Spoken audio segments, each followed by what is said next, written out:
Hello dear student, कैसे हैं आप लोग। उम्मीद है ठीक होंगे आप लोग। एक बार फिर आप लोगों का व्हाट्सएप वर्चुअल ग्रुप्स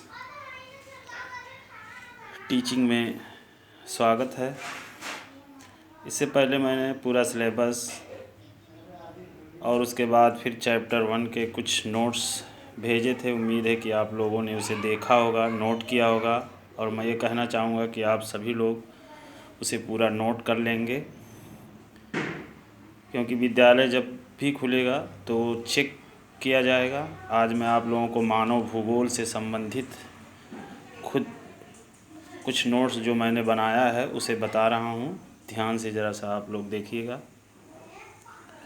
आइए देखते हैं सबसे पहले मानव भूगोल। मानव भूगोल क्या है। मानव भूगोल में देखेंगे आप जैसे कि दो शब्द हैं, एक है मानव और दूसरा है भूगोल।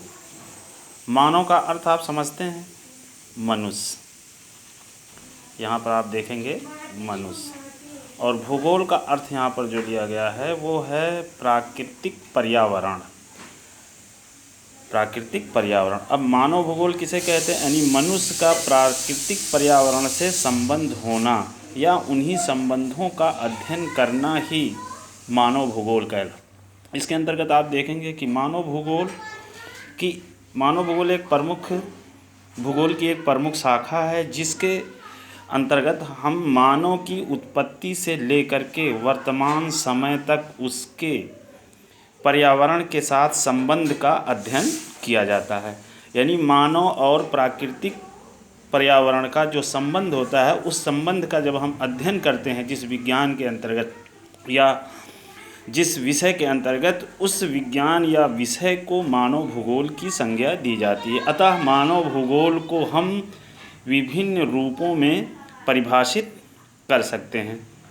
मानव एवं उसका प्राकृतिक पर्यावरण के साथ समायोजन का अध्ययन ही मानव भूगोल कहलाता है।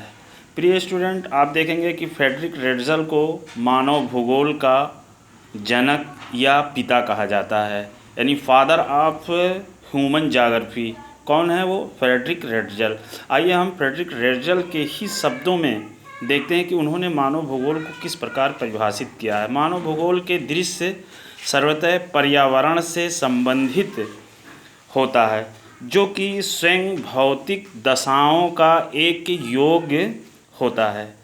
यानी यहाँ पर फ्रेडरिक रेटजल ने भी दो शब्दों का प्रयोग किया है। देखिए, इसको मैंने अंडरलाइन कर दिया है। देखिए, पर्यावरण से संबंधित। पर्यावरण से किसका संबंध? मानव का। यानी जब पर्यावरण से मानव के संबंध का अध्ययन करेंगे तो उसी को हम जो है क्या कहते हैं कि मानव भूगोल कहते हैं। आइए दूसरी परिभाषा देखते हैं एलिसवर्थ के अनुसार। एलिसवर्थ ने मानव भूगोल को परिभाषित करते हुए कहा कि मानव भूगोल मानवीय क्रियाओं तथा मानवीय गुणों के भौगोलिक वातावरण से संबंध की प्रकृति एवं उसके वितरण का अध्ययन है। यहाँ पर भी आप देखिए, एलिसवर्थ ने भी भौगोलिक वातावरण शब्द का प्रयोग किया था।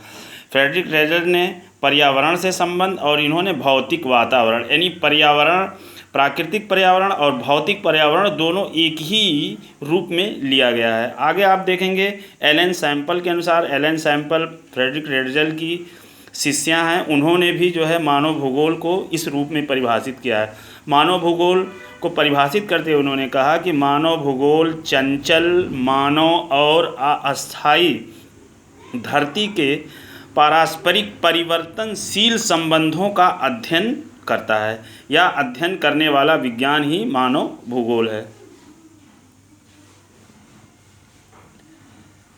अध्ययन करने वाला ही मानव भूगोल है।